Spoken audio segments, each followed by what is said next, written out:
you argue that when it comes to AI, China and the US, they have very different goals essentially.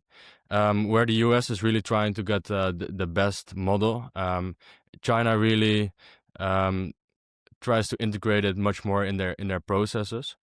Is it then fair to say that the US is more betting on a fast takeoff, whereas China is more betting on a slow takeoff? Yeah, very much so. I would say especially under Biden, this was the case. And I think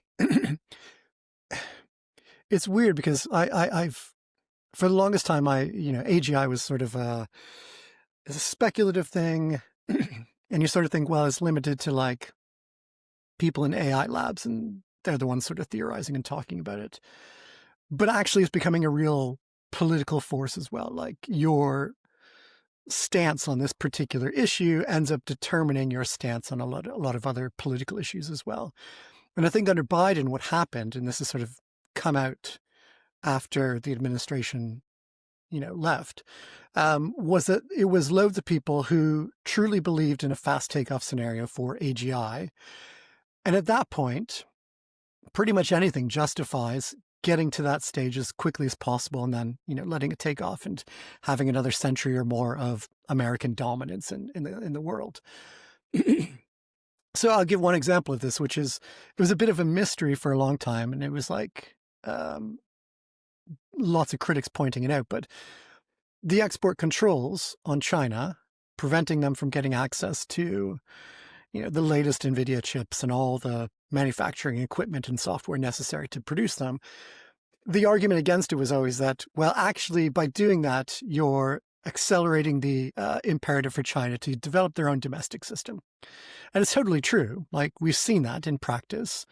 But if you truly believe in a short, quick takeoff for AGI, it's going to take China 5 years. And the belief is that by then you'll already have AGI.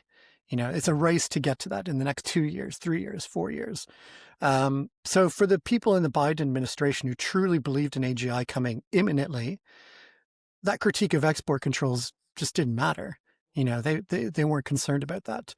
So it helps explain, I think, the rationale behind these seemingly perhaps these policies, which may have end up shooting in the foot of America. With Trump, it's a bit different, I think, and I think it's still very much in flux about what the beliefs are about AGI in the Trump administration.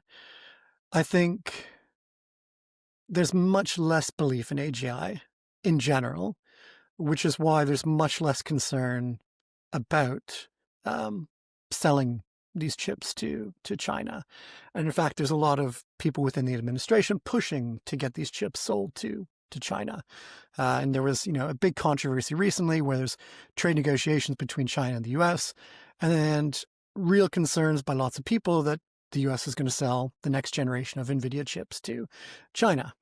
And apparently they weren't discussing the negotiations, but the sheer fact that people were really worried about this being given away was like, it indicates a massive shift, I think, within the US administration about its stance towards AGI. So I think there's more of perhaps a slow takeoff sort of perspective in the Trump administration. And there's some who just completely, believe it's a sci-fi story. But yeah, it's still up in the air, I would say, because there is undoubtedly powerful elements within the Trump administration who still believe in a fast takeoff scenario and are pushing for it in various ways. So I would say, and I make this argument in my book, that one of the defining features of the US political system at the moment is that there is a complex series of different competing elite interests right now. And that what was once a relative unity amongst Silicon Valley and what Washington wanted, that unity is like broken apart now. So there's much more that's in flux at the moment.